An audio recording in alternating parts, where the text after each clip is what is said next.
Keanu Reeves a envoyé un avertissement à nul autre que Jim Carrey.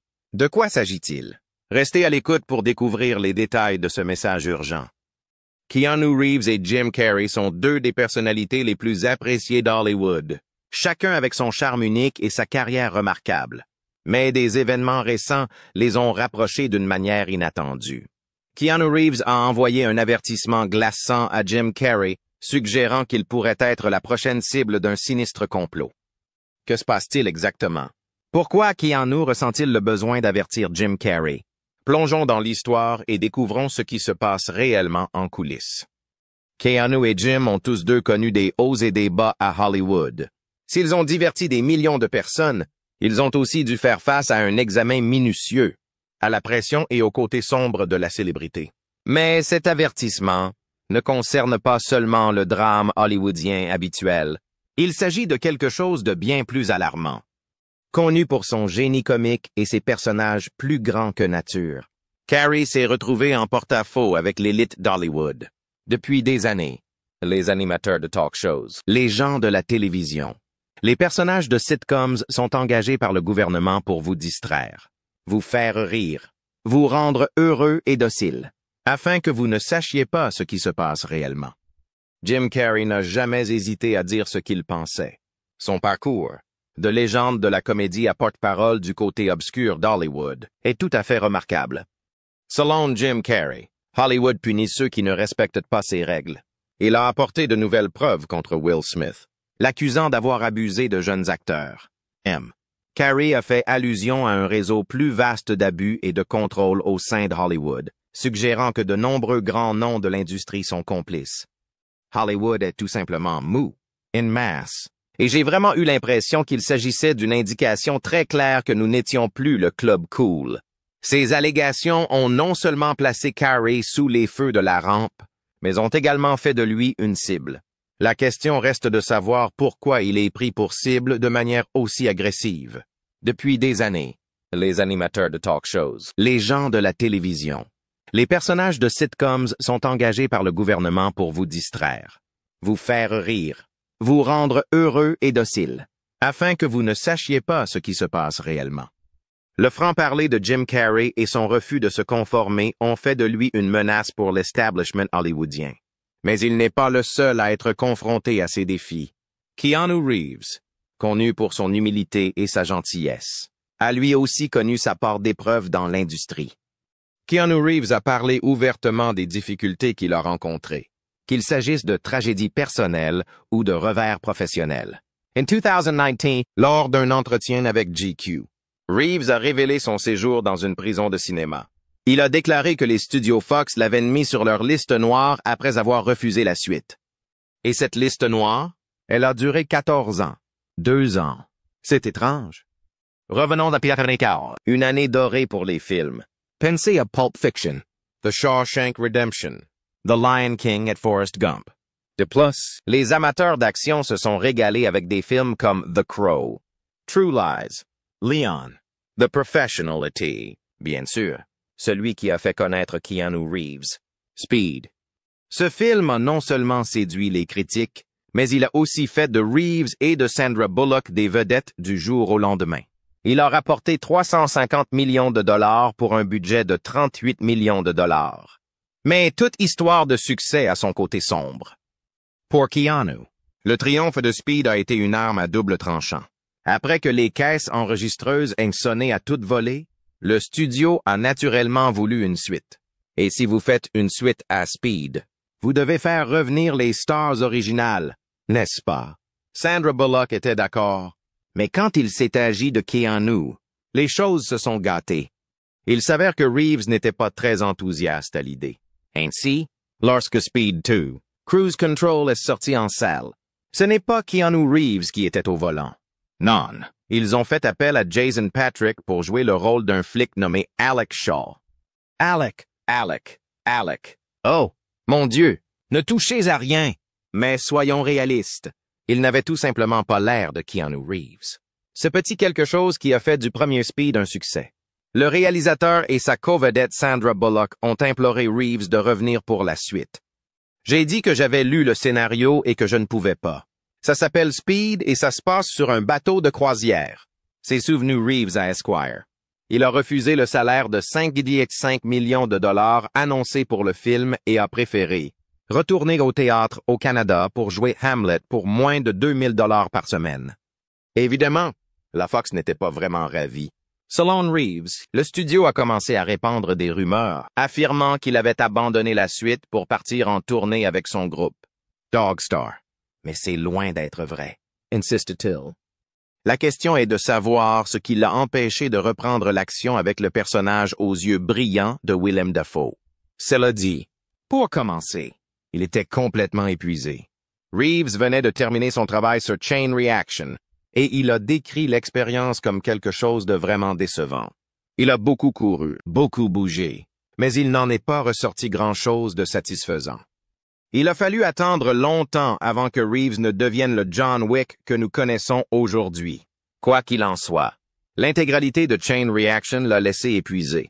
À ce moment-là, il n'était pas prêt à se lancer dans un nouveau film d'action. Surtout après avoir échappé de justesse à une explosion d'hydrogène dans le premier jeu Speed. L'information a été révélée à Entertainment Weekly par son manager, qui a déclaré qu'il ne souhaitait pas travailler sur 2 films d'action directement l'un après l'autre. De plus, Reeves s'était cassé la cheville à la suite d'un accident de moto. Par conséquent, l'idée de se livrer à toutes ces cabrioles aquatiques dans le but de réguler la vitesse de croisière ne semblait pas très captivante. Hollywood, en revanche, ne semble pas se préoccuper de Reeves ou de sa santé. Au lieu de cela, ils ont décidé de l'ignorer et de l'ignorer complètement. La décision de ne pas participer au film s'est avérée être la plus prudente. Le film Speed 2, qui sort en salle en 1997, est un gigantesque échec. Avec un budget substantiel de 110 à 160 millions de dollars, il n'a rapporté que 164,5 millions de dollars. De plus, il n'a obtenu que 4% sur Rotten Tomatoes, ce qui indique qu'il est largement considéré comme l'une des pires suites jamais réalisées. En fin de compte, c'est Hollywood qui a subi la perte, pas Keanu. En plus d'être exclu de l'industrie, Keanu Reeves a également dû faire face à un certain nombre de défis personnels, importants, alors qu'il développait sa remarquable carrière et sa grande réputation. Au cours de son voyage, il a dû faire face à un certain nombre d'événements tragiques qui ont touché des personnes qui lui sont chères. Le combat contre la leucémie que mène Kim, la sœur de Reeves, a lieu à la fin des années 1990, bien avant le tournant du millénaire. Au cours de cette période, il a également entretenu une relation amoureuse avec l'actrice Jennifer Syme. Ils attendaient leur premier enfant ensemble lorsqu'ils se sont rencontrés pour la première fois en 1998. Pourtant, leur fille Ava est née en 1999, ce qui est un fait déchirant. Leur relation a été gravement endommagée par cette perte déchirante et ils se sont séparés peu de temps après. Il est possible qu'ils aient tenté d'arranger les choses par la suite, mais ils n'y sont jamais parvenus. En 2001, Syme a été victime d'un accident de voiture mortel après avoir quitté une fête organisée dans la résidence de Marilyn Manson. Même s'ils ne sortaient pas ensemble à l'époque, Reeves a été profondément affecté par sa disparition. En outre, Reeves était également un ami proche de River Phoenix, une autre star émergente de l'industrie hollywoodienne. Vous le connaissez peut-être pour l'avoir vu percer dans le film Stand By Me, dans lequel il partageait de l'affiche avec Corey Feldman. Un événement tragique s'est produit en 1993 lorsque Phoenix, qui n'avait que 23 ans à l'époque, est décédé des suites d'une overdose au Viper Room à Hollywood. Son frère Joaquin était à ses côtés. Le film My Own Private Idaho de Gus Van Sant, sorti en 1991, met en scène Reeves et River dans un rôle de co-vedette. Reeves affirme que River et lui étaient initialement incertains quant au scénario, et qu'en conséquence, ils se sont mis d'accord sur le fait de jouer ensemble ou non dans le film. Selon ce que Reeves a déclaré à Esquire, je me souviens qu'il y a eu une sorte de conversation sur Crescent Heights au sud de Sunset. Reeves a fait remarquer, « Oh, je me souviens de ce qu'étaient beaucoup de ces journées avec River. » Il n'est donc pas surprenant que l'acteur ait été inconsolable après le décès de River. Je le désire tellement. Je suis conscient qu'il manque beaucoup à un grand nombre de personnes, a révélé Reeves. En revanche, il n'en parle jamais vraiment, bien qu'il y pense constamment. selon l'un des amis de Reeves, qui a parlé de l'incident à People. Ses amis savent qu'ils ne doivent pas l'accompagner. L'expérience de Reeves met en lumière un modèle de maltraitance et d'exploitation qui existe au sein de l'industrie hollywoodienne. Comparable à ce que Jim Carrey a mis en lumière. Il faut comprendre que le parcours de Jim Carrey, qui est passé du statut de source de joie pour les gens du monde entier à celui d'excentrique pour les médias, a été vraiment fascinant. D'autre part, des déclarations ultérieures faites par des initiés indiquent qu'il pourrait y avoir plus dans cette histoire qu'il n'y paraît de prime abord. Il a été déclaré que la star de Dumb and Dumber, bien connue pour sa vivacité et son talent comique, suscite l'inquiétude de ses amis proches en raison de son mode de vie de plus en plus reclus, ce qui a suscité des inquiétudes quant à son bien-être. Bien que je croie au pouvoir de la manifestation et à d'autres concepts similaires, je n'ai pas l'impression que ces choses valent quelque chose. Vous savez? Cela me préoccupe. Jim Carrey a fait une rare apparition publique le jour de son 62e anniversaire, célébré le 5 janvier.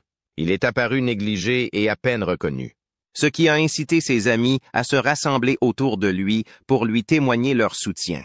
Le comédien a passé du temps à Hawaï et, selon une source citée par le National Enquirer, il se cache et montre très peu d'intérêt pour tout ce qu'Hollywood a à offrir. L'informateur a fait part de son inquiétude, notant qu'il s'agit d'une cause majeure de préoccupation pour les nombreuses personnes qui s'occupent de Jim, qui a vécu des moments très difficiles au cours des dernières années. En outre, l'initié a déclaré que Carrey a tendance à se retirer et à s'isoler. En observant l'apparence de Jim Carrey, l'initié a constaté que l'ancien acteur semblait avoir été soumis à une quantité considérable d'abus physiques et mentaux. Le fait que Jim Carrey ait choisi de consacrer son temps et son énergie à la poursuite de l'art plutôt que de continuer à exercer son métier d'acteur et de comédien à Hollywood suscite des inquiétudes quant à sa santé. En mars 2022, l'acteur le plus connu pour son rôle dans Ace Ventura a déclaré à Access Hollywood qu'il allait très probablement se retirer de la scène. Carrey a ajouté, « Eh bien, je vais tout simplement prendre ma retraite. » En effet, il est fort probable qu'il prenne sa retraite. Il s'agit d'une déclaration plutôt sérieuse. Elle est dépendante. Il est possible que je continue, mais je fais une pause pour le moment. Si les anges me livrent une sorte de scénario écrit à l'encre d'or et me disent qu'il sera incroyablement essentiel pour les gens, alors je continuerai. Il a poursuivi en disant, « J'ai l'impression, et c'est quelque chose que vous n'entendrez peut-être jamais une autre célébrité dire tant que le temps existera, que j'en ai assez, pour mieux exprimer ce qu'il ressent. J'ai atteint mes objectifs. Il suffit de m'avoir. » Il semble que ses connaissances s'inquiètent de son bien-être et de son mode de vie en raison de son changement d'orientation vers la recherche du plaisir personnel par le biais d'activités artistiques. Dans les coulisses, Jim Carrey a déclaré qu'il avait du mal à réaliser que Hollywood ne se résumait pas aux lumières, à la caméra et à l'action. Il a commencé à faire des allusions au plan secret de l'industrie pour transformer les artistes en simples miroirs de leur identité à l'écran, déformant ainsi la frontière entre la fiction et la réalité. Lors d'interviews et d'apparitions publiques, Jim Carrey a fait des remarques qui ont suscité des froncements de sourcils. Il a ouvertement avoué qu'il avait souvent l'impression d'abandonner sa propre identité au profit des rôles qu'il interprétait. Et ses commentaires ont fait froncer les sourcils. Si vous vous penchez suffisamment sur ces personnages, vous vous rendrez compte que votre propre personnage est assez faible au départ. Jim Carrey est une personne. Il n'existe pas, c'est tout. En outre, Jim a récemment révélé que l'industrie du divertissement à Hollywood est une industrie molle. L'acteur comédien a fait part de son mécontentement à Gayle King lors de l'émission CBS Mornings en 2022. J'ai été dégoûté par la standing ovation et j'ai eu l'impression que Hollywood n'avait pas de couilles en général. Je fais référence au moment où Will Smith est monté sur scène pour recevoir le prix du meilleur acteur pour son rôle dans King Richard et qu'il a été ovationné pour avoir remporté son tout premier Oscar. Malgré le fait qu'il avait giflé Chris Rock sur scène quelques minutes auparavant. Il a poursuivi en déclarant « Et j'ai vraiment eu l'impression que c'était une indication très claire que nous n'étions plus le club cool. » Il a poursuivi en disant que s'il avait été à la place de Chris Rock, il aurait intenté un procès à Will Smith. parce que cette cassette allait rester là pour l'éternité, a poursuivi Jim. J'aurais annoncé ce matin que j'allais poursuivre Will en justice pour 200 millions de dollars. Il est probable que l'utilisation de cette cassette soit très répandue. Il faudra attendre très longtemps avant que cette insulte ne soit oubliée. Vous savez, Jim Carrey a déclaré dans l'émission que si vous voulez crier depuis le public et montrer votre mécontentement ou poster quelque chose sur Twitter ou autre, vous n'avez pas le droit de monter sur scène et de frapper quelqu'un au visage parce qu'il a dit des choses. C'est parce que vous n'avez pas le droit de le faire. Mais Jim Carrey n'a pas été le seul à parler de cet incident. D'autres personnes l'ont fait aussi. En outre, Cat Williams a révélé des informations choquantes concernant Smith. Cat a vendu la mèche dans une interview particulièrement surprenante, dans laquelle elle a laissé entendre que Smith pourrait être un esclave du pouvoir prêt à tout pour gravir les échelons de la célébrité. D'autre part, Williams a donné l'impression qu'il y a des marionnettistes dans les coulisses qui manipulent les moindres faits et gestes de Smith et tirent ses ficelles. Will Smith n'est pas le géant qu'il est uniquement grâce aux vertus de Will Smith ou de sa famille, comme l'indique la déclaration. La société Will Smith comprend au total 300 entreprises différentes. Et si vous êtes l'individu qui fait affaire avec lui, vous avez la possibilité de réaliser ce que vous avez décidé de faire au moment où vous avez pris la décision. Il est allé jusqu'à dire que tout le drame des Oscars était une mise en scène. Un spectacle méticuleusement chorégraphié destiné à limiter la performance de Smith.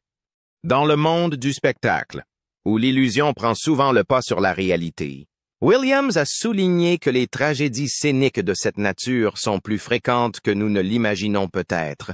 Pour comprendre l'importance de ces deux titans dans notre région, nous devons reconnaître que nous sommes noirs. Il est impossible pour ces deux personnes de s'immerger dans ce qu'elles font parce qu'elles sont trop bonnes et trop énormes. Si c'était Michael Blackson et moi qui nous frappions l'un l'autre, plutôt que Will Smith et Chris Rock, ce serait tout à fait logique. C'est une expérience humiliante pour Chris Rock lorsque deux énormes rochers entrent en collision et il est impossible d'envisager qu'il remporte cette compétition. S'il y a un comique qu'il faut gifler, c'est bien lui qu'il faut gifler en premier. Le chef des Coons, qu'on ne peut arrêter, le meilleur homme, le meilleur gars, celui qui nous a montré ses meilleurs comportements depuis les années 1990, est la seule personne à qui il faut donner une gifle si on veut le faire. C'est cette personne qui sera chargée de le gifler afin d'obtenir l'audience et l'attention dont nous avons besoin pour l'emporter dans cette affaire. En outre, Williams a proposé qu'il soit le comique qu'il fallait le plus gifler si l'on voulait gifler quelqu'un. Le chef des Coons, qu'on ne peut arrêter. Le meilleur homme, le meilleur gars. Celui qui nous a montré ses meilleurs comportements depuis les années 1990 est la seule personne que vous devez gifler si vous voulez le faire. En outre, Williams a fait valoir que la baisse de la participation de Smith à des projets récents, tels que l'infructueux After Earth avec son fils Jaden, indique que ces marionnettistes font un effort conscient pour le discréditer et le mettre à l'écart. Du point de vue des puissants d'Hollywood, Smith est pratiquement au chômage en raison de l'orchestration des circonstances qui conduisent à l'attention du public et à la perte de sa carrière. Dans le cadre de leur travail, ils manipulent la façon dont les gens les voient, ce qui est un aspect de leur profession. Il fut un temps où l'on parlait de propagande, mais de nos jours, on parle simplement d'affaires. Ce n'est pas qu'ils déclarent que nous sommes tenus de calomnier le candidat, mais ils le calomnient tout simplement. Celui qui vous a créé peut vous détruire. C'est la conclusion de l'affaire. C'est parce que vous alliez faire ceci et seulement cela qu'ils ont décidé de vous acheter et de vous faire participer à l'émission de Fox. Cela ne vous arrivera jamais. Dès que vous aurez violé cela, ils ne s'intéresseront plus à vous. Lorsque Will a fait After Earth avec Jaden, ils sont arrivés à la conclusion que leur relation avec lui était terminée. Ils l'ont fait passer d'une situation où il gagnait 20 millions de dollars par film à une situation où il donne l'impression d'avoir fait une dépression nerveuse et de ne plus être employable. Ils sont arrivés à la conclusion que leur relation avec Will s'est terminée après qu'il a terminé After Earth avec Jaden. À partir de ce moment, ils ont pris les mesures nécessaires pour le retirer d'un film qui rapportait 20 millions de dollars par an et l'ont placé dans une position où il pourrait sembler avoir souffert d'une dépression nerveuse et être désormais au chômage. Williams indique que Smith et Diddy sont tous deux victimes d'un système qui consomme et recrache ses plus grandes stars lorsqu'elles ne sont plus considérées comme utiles. Pour ce faire, il établit des comparaisons avec la controverse permanente qui a entouré Diddy. Quoi qu'il en soit, l'ascension de Jim Carrey à Hollywood est une démonstration du pouvoir de la persévérance et de l'opiniâtreté. Ayant grandi dans un foyer appartenant à la classe moyenne inférieure, Jim Carrey a toujours eu l'ambition de réussir dans l'industrie du spectacle. Grâce au spectacle qu'il donne à l'école et dans les clubs de comédie locaux, il affine ses talents et développe un talent naturel pour les impressions et le sens de l'humour. Lorsque Jim Carrey s'est installé à Los Angeles au début des années 1980, il a enfin pu percer. Grâce à ses imitations parfaites de célébrités, il est immédiatement devenu le centre d'intérêt du public à la télévision, ce qui lui a permis de faire des apparitions dans des émissions bien connues telles que The Tonight Show starring Johnny Carson et In Living Color. Le style unique de comédie physique de Carrey l'a propulsé au premier plan de l'industrie du divertissement. Le grand écran l'a rapidement séduit. Vous êtes la réponse. Vous êtes la réponse. Vous êtes la réponse. Quelle honte! Y a-t-il des quitsi? C'est ça. Vous abandonnez. Il s'agit d'une politique de non-droit et de non-démarrage. Pendant toute la décennie des années 1990, Jim Carrey a été le roi incontesté du genre comique à Hollywood. Il est devenu la personne de référence pour les divertissements qui font rire aux éclats. Ace Ventura, Pet Detective, The Mask et Dumb and Dumber ne sont que quelques-uns des films qui l'ont aidé à s'imposer comme le roi incontesté de la comédie. Ses performances étaient tellement scandaleuses, ses expressions faciales étaient tellement exagérées et son timing était tellement excellent que le public se roulait dans les allées. Le talent comique de Jim Carrey ne s'est pas limité au seul domaine du cinéma. Il a également reçu les éloges des critiques pour son travail dans l'émission télévisée In Living Color, ainsi que pour son one-man show, Jim Carrey's Unnatural Act. Le caractère plus grand que nature de l'acteur lui a permis de devenir un nom connu de tous et un phénomène du box-office. C'est un plaisir de vous rencontrer tous. C'est vraiment gentil à Bill d'être ici. À l'approche des années 2000, Carrey a commencé à vouloir élargir ses horizons.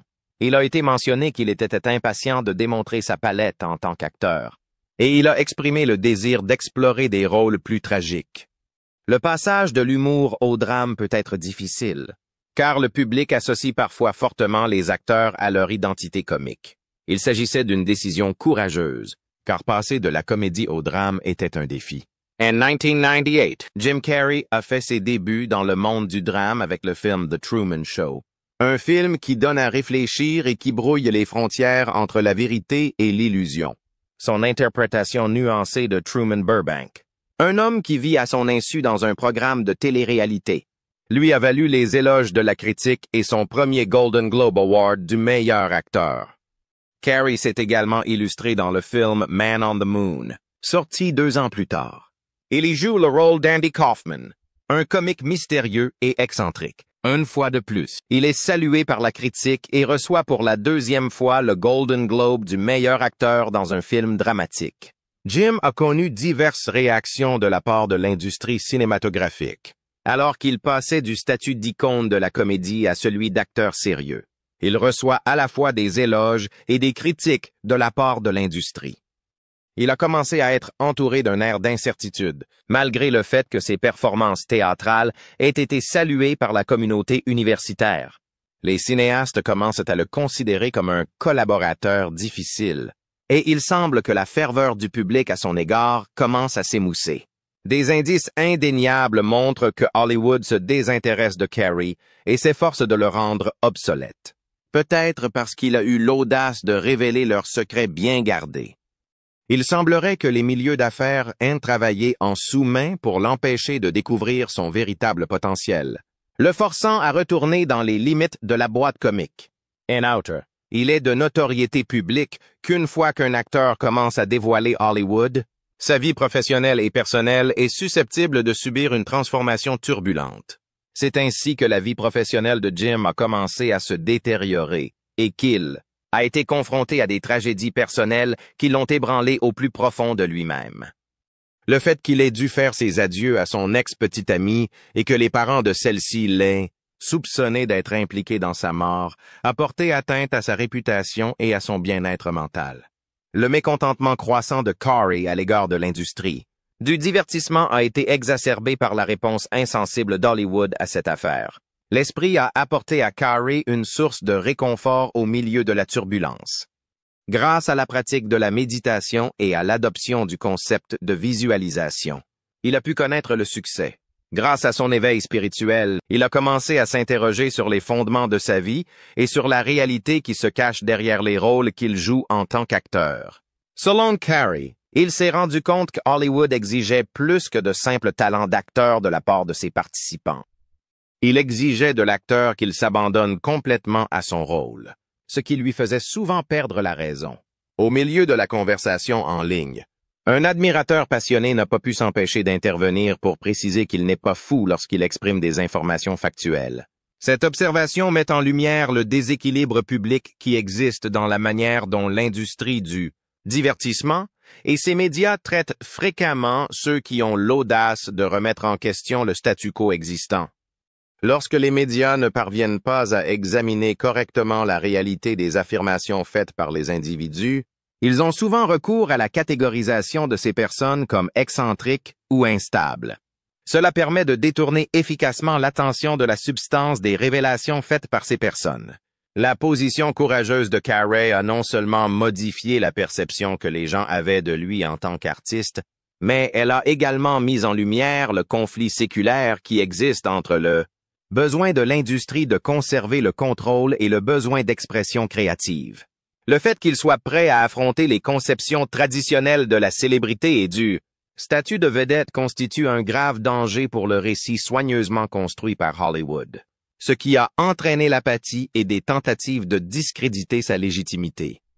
Au fur et à mesure de la transformation de Corey, il est apparu clairement que Hollywood n'était pas prêt à accepter un Jim Carrey qui remettait en question l'ordre établi des choses. L'industrie prospère grâce à des interprètes qui embrassent leur rôle au point de se perdre dans le processus, pour être ensuite rejetés lorsqu'ils ne sont plus en mesure de remplir l'objectif pour lequel ils ont été utilisés. Une réflexion profonde de la part de Corey a remis en question le vernis soigneusement entretenu, qui avait la capacité de révéler l'emprise de l'industrie sur ses stars. À ce stade, il est clair que le désenchantement de Reeves à l'égard d'Hollywood est le reflet du parcours de Corey. Même après tout ce qu'il a traversé, Keanu Reeves continue d'être l'une des superstars les plus charmantes et les plus terre-à-terre qui existent aujourd'hui. Et il a gardé son optimisme malgré tout ce qui s'est passé. Lors de son passage au Late Show with Stephen Colbert en 2019, Keanu a laissé les larmes aux yeux à un très grand nombre de personnes dans le public, dans le studio et à la maison. Lorsque Colbert a fini d'aborder le sujet de la mort en relation avec John Wick 3, il a demandé à l'acteur ce qui, selon lui, nous arrivera une fois que nous serons décédés.